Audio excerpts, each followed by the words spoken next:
नमस्कार। मैं अरुण के शर्मा, एनालिस्ट वन थॉट। आज बात करेंगे जो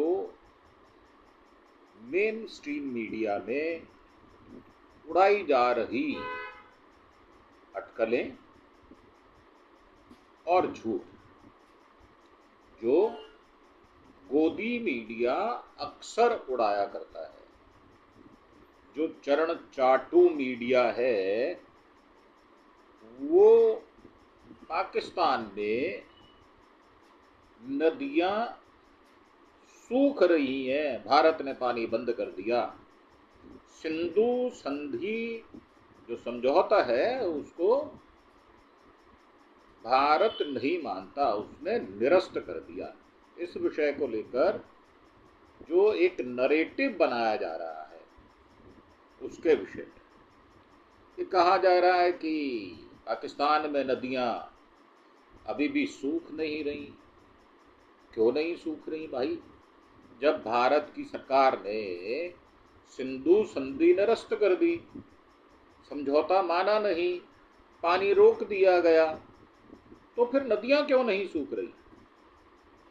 तो जो बात सामने आई है वो ये है कि ओपन सोर्स इंटेलिजेंस टीम द्वारा OSINT जो संसाधित आधिकारिक डेटा और उपग्रह से इमेजरी जो फोटो ली गई है उससे पता चलता है कि IWT के तहत पाकिस्तान को आवंटित नदियां जो 1960 में दे दी गई थी, जो समझौता हुआ था उसके अनुसार, सिंधु नदी, चिनाब नदी और जेलम नदी, जेलम को जेहलम भी कहा जाता है, ये सामूहिक रूप से पश्चिमी नदियां कही जाती हैं।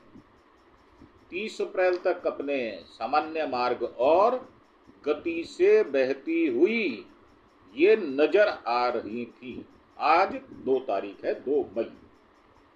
भारत ने सिंधु जल संधि को निलंबित कर दिया, निरस्त कर दिया। पहलगाम आतंकवादी हमले के प्रतिशोध में भारत ने पाकिस्तान के साथ सिंधु जल संधि को निलंबित कर दिया था।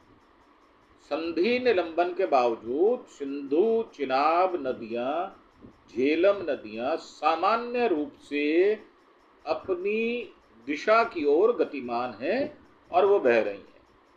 जल विज्ञान संबंधी डेटा साझा करने से रोक से पाकिस्तान की सिंचाई प्रभावित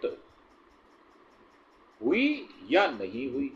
अब भारतीय पाकिस्तानी बांधों पर नदी के प्रवाह में कोई महत्वपूर्ण परिवर्तन नहीं हो पाया है। सोशल मीडिया पर अपने पहलगाम आतंकी हमले के बाद सिंधु जल संधि IWT के निलंबन के प्रभाव के बारे में विरोधाभासी दावे करने वाले पोस्ट देखे होंगे और आपने कुछ प्रोग्राम गोदी मीडिया के ऊपर भी देखे होंगे। जो चरण चाटू मीडिया है, कुछ पत्तलकार लोग हैं, कुछ भारतीय कहते हैं कि पाकिस्तान में नदियां सूख रही हैं। तो भाई गर्मी तो पानी कम हो जाता है, वैसे भी अभी कोई बरसात का मौसम तो है नहीं, जबकि पाकिस्तानी भारत पर बाढ़ लाने के लिए अचानक पानी छोड़ने का आरोप लगाते हैं, जैसा कि उन्होंने लगाया। वास्तविकता इस ऑनलाइन शोर से बहुत दूर है। धरातल पर जो सच्चाई है वो कुछ और है। Open source intelligence OSINT team द्वारा संसाधित आधिकारिक डेटा और उपग्रह इमेजरी जो फोटो ली जाती है उससे पता चलता है कि IWT के तहत पाकिस्तान को आवंटित नदियां सिंधु, चिनाब, जेहलम सामूहिक रूप से पश्चिमी नदियां जिनको कहा जाता है वो अपने सामान्य मार्ग से बह रही थी। इस झूठे रंग मिश्रित चित्र से जो खींचा गया नीला बैंगनी रंग पानी को दर्शाता है। मतलब ये रेखा चित्र की बात की जा रही है जो दिखाया गया। जलाशय और नदी के बीच में छोटे छोटे धब्बे जो हैं वो बादल के रूप में दिखाए गए हैं। अलग अलग तिथियों पर पानी के प्रवाह में कोई खास बदलाव नहीं हुआ है। किसी दिन पानी पीछे से जब फ्लो में आता है तो वो ज़्यादा हो जाता है, और फ्लो में जब कम होता है तो उसकी धारा हमें पतली या क्षीण दिखाई देती है। इसका मतलब यह नहीं है कि इस कदम पर पाकिस्तान का कोई असर नहीं होगा। हाइड्रोलॉजिकल डेटा शेयरिंग का निलंबन और नदी के पानी का असंगत प्रवाह पाकिस्तान की सिंचाई प्रणाली, कृषि और बाढ़ प्रबंधन में अनिश्चितता पैदा करेगा, ये बात ठीक है। और तीनों नदियों पर बने भारत के आखिरी बांध और पाकिस्तान के पहले बांध पर नजर रखी हुई है। यानी हमारे इधर से जो सबसे लास्ट वाला और पाकिस्तान की उधर से सबसे पहले वाला, ताकि नदी जल के जल भंडारण स्तर या चौड़ाई में कोई बदलाव ना हो। जो नदी की चौड़ाई है अगर वो पतली हो जाती है, क्षीण हो जाती है, या उसमें पानी कम हो जाता है, तो ये कहा गया ऐसा कोई बदलाव जब तक देखा ना जाए। अगर भारत ने अपने बांधों से कम पानी छोड़ता है तो उस नदी पर बने पहले बांध में पानी का बहाव कम हो जाना चाहिए, जबकि ऊपरी नदी पर बने बांध में पानी का स्तर और इसलिए विस्तार बढ़ जाना चाहिए। मतलब हमारे यहाँ अगर कम पानी छोड़ा जाता है तो वहाँ जो पहला बांध है वहाँ भी आपको पानी की कमी महसूस होगी। पाकिस्तान के सिंधु नदी प्रणाली प्राधिकरण द्वारा प्रकाशित आंकड़ों के अनुसार 24 अप्रैल को चिनाब नदी सियालकोट के मारला बांध पर 22,800 क्यूसिक एक सेकंड में खास बिंदु से गुजरने वाला क्यूबिक फिट पानी, जिसको पानी की नापने की एक प्रणाली के रूप में देखा जाता है, की दर से बह रही थी।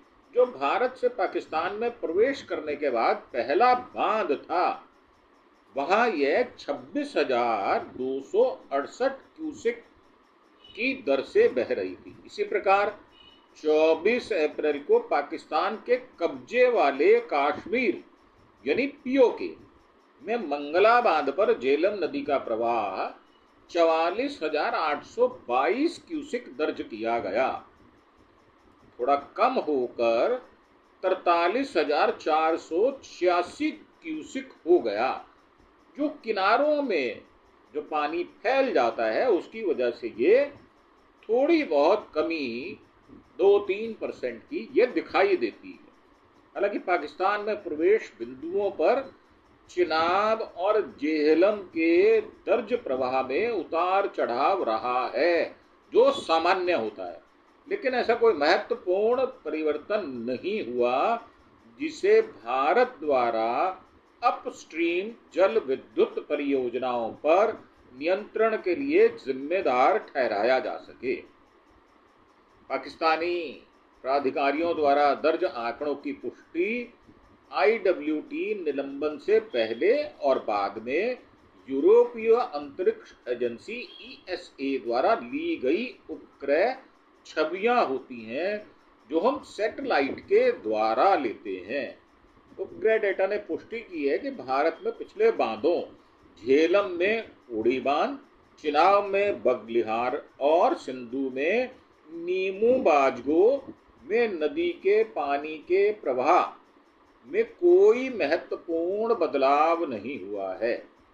पाकिस्तान में इन नदियों पर पहली जल विनिमय सुविधाओं मंगला मराला पंजाब पाकिस्तान के कालाबाग में जिन्ना बैराज के मामले में भी यही स्थिति है। ये पाकिस्तान के बांधों के नाम हैं जो पंजाब क्षेत्र में बहते हैं।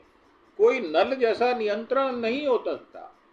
जैसे हमने घर का टैप खोला, पानी आ गया एक्वागार्ड में, या हमने डायरेक्ट पानी जो आता है, जो सप्लाई का पानी होता है उसको डायरेक्ट पानी हम कहते हैं, डायरेक्ट पानी जो आता है उसको खोल लिया, या टंकी का पानी खोल लिया, जो ऊपर टंकियां लगी हुई होती हैं, जो स्टोरेज हमारे पास कैपेसिटी होती है। कई घरों में किचन की टंकी अलग होती है, बाथरूम में टंकी अलग होती है। तो वैसा कोई व्यवस्था होती नहीं है। ऐसा नहीं है कि आपके पास कोई नल है जिसे आप जब चाहें बंद कर लें, जब चाहें खोल लें जरूरत पड़ने पर। नदियों को नियंत्रित करना कोई आसान काम नहीं है, जबकि पानी की पावर आपको मालूम है। समुद्र में जब लहरें उठती है तो 15-15 मीटर ऊंची लहर उठती है। ये बात जो समुद्र के किनारे गए लोग हैं उनको पता होती है। और नदियों के पानी को संग्रहित करने और मोड़ने वाली बड़ी परियोजनाओं के अभाव में यह लगभग असंभव होता है, इम्पॉसिबल होता है। इसको भू विश्लेषण विशेषज्ञ राज भगत स्थिति को और भी स्पष्ट रूप से बताते हैं। वर्तमान में पश्चिमी नदियों के पानी को रोकना असंभव है। आप देखें, उन्होंने शब्द इस्तेमाल किया इम्पॉसिबल।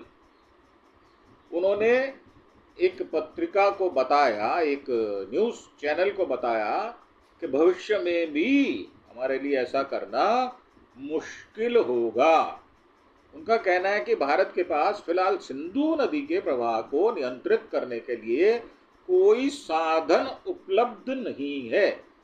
भारत के पास नदी पर सिर्फ एक छोटा सा बांध है, वह भी सैकड़ों किलोमीटर दूर लद्दाख के नीमू बाजगो में है। यदि भारत ने चिनाब नदी का जल प्रवाह रोक दिया होता तो जलाशय और नदी का जल स्तर बढ़ जाना चाहिए था। जो 16 अप्रैल और 25 अप्रैल 2025 को ली गई इन झूठी रंगीन मिश्रित तस्वीरों में दिखाई नहीं देता जो कि जारी की गई। इन नदियों के नियमित जल स्तर के लिए एकमात्र व्यवहार उपाय है बड़े बांध और नहरों का निर्माण करना, ताकि सिंचाई के लिए भारतीय क्षेत्र के अन्य क्षेत्रों में पानी को मोड़ा जा सके। और पानी को मोड़ना आसान नहीं होता, नदी के जल को मोड़ना it's not a easy task. जैसा कि पहले किए गए विश्लेषण से पता चलता है कि हमें 3 पश्चिम नदियों में एक वर्ष में बहने वाली पानी की मात्रा को संग्रहित करने के लिए भाखड़ा नंगल के बराबर कम से कम 22 बांध बनाने की आवश्यकता पड़ेगी, जो एक वर्ष में होने वाला नहीं है। बांध को बनाने के लिए कम से कम 5 से 8 वर्ष लगते हैं, और 22 बांध अगर पैरेलल भी बनाए तो भी 8 से 15 वर्ष हमें लगेंगे। और उसके लिए पानी को बांधने के लिए जो फंड होता है, जो लिक्विडिटी होती है, वो भी होनी बहुत जरूरी है। भारत के पास कोई भी भंडारण बांध नहीं है, स्टोरेज नहीं है, मतलब जो लंबे समय तक पानी जमा कर सके, क्योंकि IWT पश्चिमी नदियों सिंधु, चिनाब और जेहलम पर बनाने की अनुमति नहीं देता। निर्माणाधीन पाक्कल दुल एकमात्र जल विद्युत परियोजना है जिसे भंडारण सुविधा के रूप में परिकल्पित किया गया है। हालांकि भगत कहते हैं कि क्षेत्र की भौगोलिक स्थिति बड़े बांधों के निर्माण की अनुमति नहीं देता। एकमात्र नदी जिसका यानी कुछ हद तक मोड़ा जा सकता है वह है चिनाब नदी। चिनाब नदी हिंदुस्तान से पाकिस्तान की ओर जाती है, जिसके लिए बड़े निवेश की आवश्यकता होगी। हमारे एक पर्यावरणविद हैं, उनका भी कहना है कि चिनाब नदी पर बांध बनाने के लिए बहुत ज्यादा जोखिम उठाना पड़ सकता है। हमारे पास इस बेहद नाजुक आपदा प्रवण क्षेत्र से पहले ही सबसे ज्यादा मौजूदा निर्माणाधीन और नियोजित परियोजनाएं हैं, हमारी 3 योजनाएं ऐसी चल भी रही हैं। यह एक ऐसा स्थान है जहां विशेषज्ञ भू संकलन, बाढ़, भूकंपीय गतिविधि और हिमनाद, झील के फटने से होने वाली बाढ़ के बड़े जोखिमों के बारे में चेतावनी भी दी गई है। गैर लाभकारी संगठन south Asia network on dams, reverse and people, जिनको SANDRP सैंड्रेप के नाम से जाना जाता है, के समन्वय करते हैं, कोऑर्डिनेटर जिनको कहा जाता है, उनका कहना है कि पाकिस्तान पर प्रभाव इस संधि में पाकिस्तान के लिए जल नदी के पूर्वानुमानित प्रवाह का प्रावधान किया गया था। पाकिस्तान की संपूर्ण सिंचाई, ऊर्जा और जल प्रबंधन प्रणालियां किसी पूर्वानुमान के इर्द गिर्द ही बनी थी। पाकिस्तान में बीज बोने और नहरों की समय सारणी इसी पूर्वानुमानित प्रवाह पर आधारित है। इस निलंबन से भारत द्वारा नदी प्रवाह डेटा साझा नहीं किया जाएगा अब से, पहले किया जाता था, जो सूखे और बाढ़ दोनों के लिए अति संवेदनशील हो सकता है।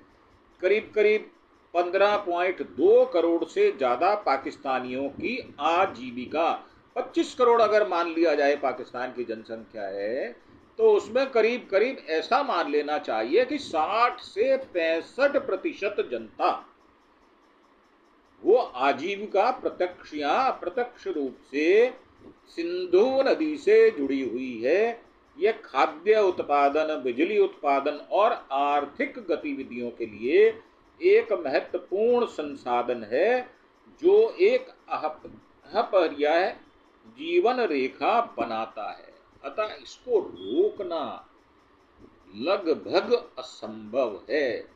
हम भले ही अपने देश के लोगों को बेवकूफ बनाने के लिए या पाकिस्तान को डराने के लिए या पाकिस्तान को धमकी देने के लिए, या जो सिंधु जो नदी है ये, इसकी संधि को हम आगे से इसके नियमों को नहीं मानेंगे और 2-3 वर्षों में अपने इंफ्रास्ट्रक्चर को मजबूत करेंगे, तो हो सकता है हम पाकिस्तान का नुकसान कर पाए। परंतु इस विषय में अगर भारत भंडारण की सुविधा को नहीं बनाता तो वो असंभव सा प्रतीत होता है। इस नरेशन को ना गढ़ा जाए।